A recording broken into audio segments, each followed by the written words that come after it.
Շնորհակալ եմ, հարցեր կան։ Կարելի եմ, Դավիթ Գալստյան, Սպուտնիկ Արմենիա։ Երկու հարց, մեկը կապված թրիփի հետ, Հայաստանի իշխանություններն են հայտարարել, որ հնարավոր է ինչ-որ ավելի դանդաղի պրոցեսը հաշվի առնելով ԱՄՆ առաջնահերթությունները, ինչպես կազդի այս կամ ազդում է արդեն, թե ոչ այս գործընթացը թրիփի կայացման, իրագործման վրա, առաջին հերթին հաշվի առնելով, որ ԱՄՆ-ն զբաղված է Իրանում եւ կարծես թե ուրիշ առաջնահերթություններ ունի։ Երկրորդ հարցը ավելի մասնավոր հարց է, տեսեք վերջերս կոնկրետ ես նկատել երկու բիզնես ջետ էին եկել Էմիրատներից դեպի Ադրբեջան, լենքորանում էին իջել եւ կարծես թե հնարավոր ենթադրում որ հնարավոր բանակցություններ կարող լինեն, արդյոք ձեր կարծիքով նաեւ արաբական երկրներն են փորձում, տեսեք, մի կողմից պաշտոնական կոշտ դիրքորոշումը, փորձում են նաեւ Իրանի հետ ոչ պաշտոնական բանակցել, հաշվի առնելով որ առաջին վնասը Հորմուզի նեղուցի փակումից կրում են իրենք եւ այդպիսի այսպես կոչված ինչ-որ ոչ պաշտոնական համաձայնություններ, պայմանավորվածություններ ունենան, ձեր կարծիքով։ Շնորհակալություն։ Ես կսկսեմ երկրորդ հարցից։ Ուրեմն բոլորը հասկանում են, որ իմաստ չկա կամուրջներ այրել Իրանի հետ։ Նույնիսկ այն երկրները, որոնք հարվածի տակ են գտնվում։ Այո, ամենամեծ հարվածներ ինձ թվում է զգացել են Միացյալ Արաբական Էմիրությունները, բայց նույնիսկ իրենք փորձում են այս բանակցային կանալները պահել Իրանի հետ։ Ամերիկայում այդ բանակցային կանալները անվանում են որպես բանակցություններ ուղղակի եւ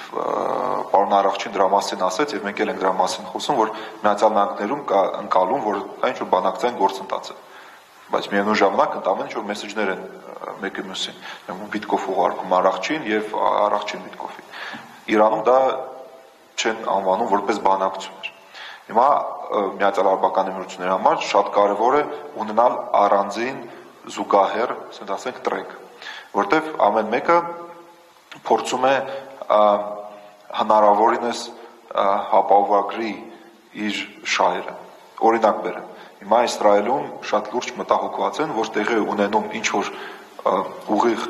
ԱՄՆ, Իրան, ասես մեսեջների փոխանակում, երբ որ Իսրայելը օրակարգից դուրս է։ Իսրայելը հիմա չի ազդում բովանդակության վրա։ Դա Իսրայելի համար խնդիր է, որտեղ նախ եւ առաջ իրենք չեն կարող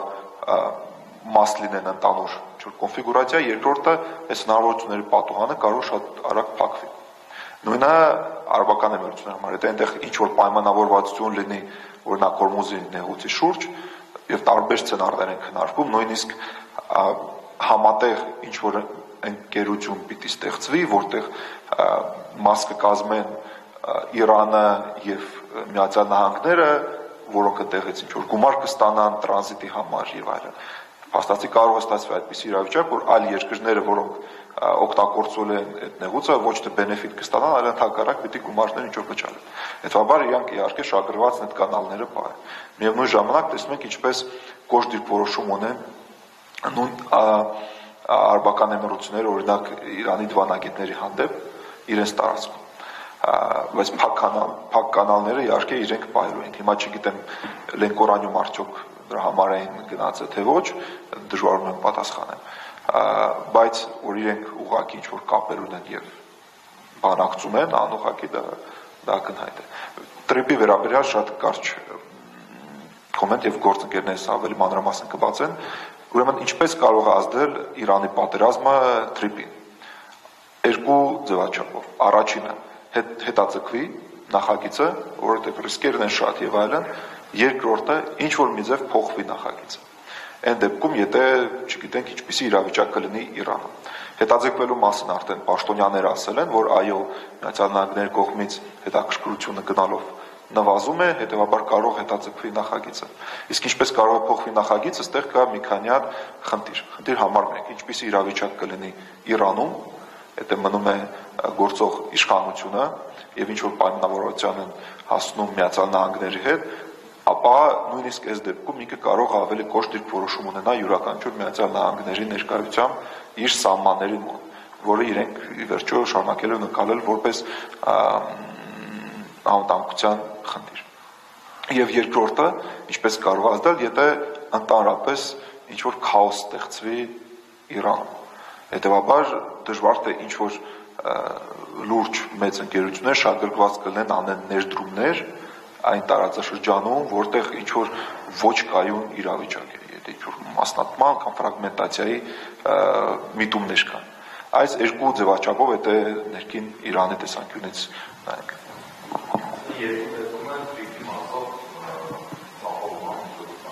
Եթե գնանք բացասական սցենարով, այո, բայց նաև չի բացառում այն սցենարը, որ պայմանավորվածություն լինի ապագայում Իրան, Միացյալ Նահանգներ, եւ այդ դեպքում այո, տրիպը կարող իրականանա, բայց ինչ որ հաշվի առնելով Իրանի կողմից մտահոգությունները, նկատի ունենալով ենթադրենք գետնի վրա չպիտի լինի ինչ որ անվտանգության ոլորտին Միացյալ Նահանգների գիծ կազմակերպության ներկայացուցիչները։ Ինձ թվում է Հայաստան դա կարող անել եւ եթե դա է հիմնական խնդիրը Իրանի համար, ինձ թվում է Հայաստան դա կարող է բավարարել։ Եվ այդ փաստացի խոչընդոտ չի լինի նախագծը։ Ամեն ինչ կախված է առաջինը ինչպես իրավիճակ կլինի Իրանում պատերազմից հետո եւ ինչպես կլինեն Իրան-ԱՄՆ հարաբերությունները պատերազմից հետո։ Այս երկու ինդիկատորները կազդեն արդեն ընդհանուր տրիպի նախագծին։ Այլ ինձ թվում է ազդեցություններ չկա։ Շատ համառոտ տրիպի հետ կապված տեսեք, եկեք մի բան ֆիքսենք, որ մենք այնպիսի իրավիճակում չենք, որ արդեն հստակ որոշված էր, որ ենթադրենք 2026 թվականի մայիսի 1-ին սկսվում է երկաթուղու շինարարությունը եւ հիմա մենք ասում ենք, որ այ նախագիծը կհետաձգվի, որովհետեւ շինարարությունը կսկսվի ոչ թե 2026 թվականի մայիսի 1-ին, այլ ենթադրենք 2026 թվականի դեկտեմբերի 1-ին։ Առայժմ Հայաստանը եւ Միացյալ Նահանգները բավականաչափ բարդ իրավաբանական գործընթացի մեջ են, փորձում են հարմարեցնել Միացյալ Նահանգների իրավական համակարգը եւ Հայաստանի իրավական համակարգը, որպեսզի առաջին ստորագրվի իրավական պարտադիր ուժ ունեցող երկկողմ պայմանագիր, որը կփոխարինի 2026-ի հունվարին հրապարակված այդ տրիպի իրականացման շրջանակին, որը իրավաբանական ուժ ունեցող փաստաթուղթ է։ Դրանից հետո նոր հնարավոր կլինի ստեղծել եւ գրանցել տրիպի զարգացման ընկերությունը Հայաստանում, որից հետո այդ ընկերությունը պետք է սկսի զբաղվել շինարարությամբ, բայց դա էլ բավականաչափ երկարատև գործընթաց է, սկսած մրցույթների հայտարարումից վերջացրած օրինակ որոշ տարածքներ, որոշ սեփականություններ, պետական գերակաճախ ճանաչելու, սեփականության փոփոխման եւ այլն։ Այսինքն ուզում եմ ասեմ, որ նույնիսկ անկախ Իրանի պատերազմից իմ գնահատմամբ շատ քիչ են շանսերը, որ շինարարությունը կսկսվեր նույնիսկ 2026 թվականի դեկտեմբերին։ Ես խոսում եմ ռեալ շինարարության մասին երկաթուղու։ Հետևաբար չեմ բացառում, որ այս գործընթացները կարող են պրոցեսը էլ ավելի հետաձգել, բայց նաև եկեք ֆիքսենք, որ այսպես թե այնպես ռեալ գետնի վրա շինարարություն լավագույն դեպքում լինելու էր միայն 2027 թվականին։ Հիմա ասել, որ օրինակի համար այս Իրանի պատերազմի հետևանքով այդ շինարարությունը ընդհանրապես տեղի չունենա կամ ոչ թե 2027-ի մարտին կսկսվի, այլ 2028-ի հունիսին կսկսվի, դա էլ բավականաչափ բարդ է։ Այնպես որ այստեղ երբ խոսում ենք տրիպի հետաձգման մասին, պետք է հասկանալ, որ ինքնին սա բավականաչափ բարդ եւ երկար ժամանակ պահանջող գործընթաց է եւ ուղղակի ասել, որ հենց հիմա տրիպը հետաձգվում է, մի քիչ բարդ է, որովհետեւ իմ գնահատմամբ այդ իրավաբանական գործընթացները շարունակվում են։ Քանի դեռ իրավաբանական գործընթացները իրենց ավարտին չեն հասել, քանի դեռ չի ստորագրվել երկկողմ Միացյալ Նահանգներ Հայաստան իրավական պարտադիր ուժ ունեցող համաձայնագիր, դրա հիման վրա չի ստեղծվել եւ չի գրանցվել այդ տրիպի զարգացման ընկերությունը 74% ԱՄՆ եւ 26% Հայաստան բաժնեմասերով, այսպես թե այնպես ռեալ որևէ բան տրիպի հետ կապված տեղի չէր ունենալու։ Եվ այս գործընթացը նույնիսկ առանց Իրանի պատերազմի շատ հնարավոր է, որ գոնե իրավաբանական այս առումով տևեր մինչև 2026-ի վերջ, 27-ի սկիզբ եւ շինարարությունը լիներ միայն 2027-ի ամռանը։ Իսկ հիմա գնահատել, թե 2027-ի ամռանը ինչպես իրավիճակ կլինի, արդյոք շինարարություն կսկսվի թե չէ, ցավոք մենք այնպեսի աշխարհում ենք ապրում, որ նույնիսկ 2026 թվականի ամռան համար որևէ, այսպես ասենք, քիչ թե շատ փաստարկված գնահատումներ անելը շատ բարդ է, առավել ևս 2027 թվականի ամռան համար։